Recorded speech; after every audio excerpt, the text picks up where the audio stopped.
Have you ever stopped to wonder how we keep track of time? How do we know that today is Tuesday, the 31st of October? Why does February sometimes have 28 days and sometimes 29? The answer lies in the fascinating math behind calendars. The story begins thousands of years ago with the first civilizations who observed the cycles of the moon and the sun. They noticed that the moon went through phases, from new moon to full moon and back again, roughly every 29.5 days. They began to track these lunar cycles or months.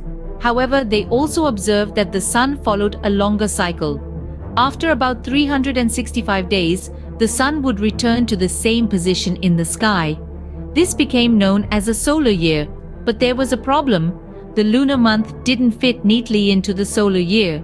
If you multiply 29.5 days by 12, you get 354 days, 11 days short of a solar year. This discrepancy might not seem like much, but over time, it adds up. After a few years, the calendar would be out of sync with the seasons. So, the ancient civilizations had to come up with a solution.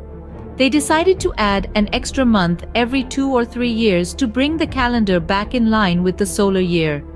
This system, known as intercalation, worked reasonably well, but it was still imperfect. Fast forward to the year 46 before the Common Era. Julius Caesar, the Roman dictator, introduced a new calendar. He decided to ignore the lunar cycle altogether and focus on the solar year. He divided the year into 12 months, with 30 or 31 days each, except for February, which had 28. To account for the extra quarter of a day in a solar year, he added an extra day to February every 4 years. This became known as the Julian calendar. However, even this system wasn't perfect. The solar year is actually about 365.25 days long, but not exactly. It's about 11 minutes less. This tiny difference might not seem like much, but over centuries it added up. By the 16th century, the calendar was about 10 days out of sync with the seasons. So, in 1582, Pope Gregory XIII introduced a new calendar. He kept the leap year, but added a rule. Years divisible by 100 would not be leap years unless they were also divisible by 400.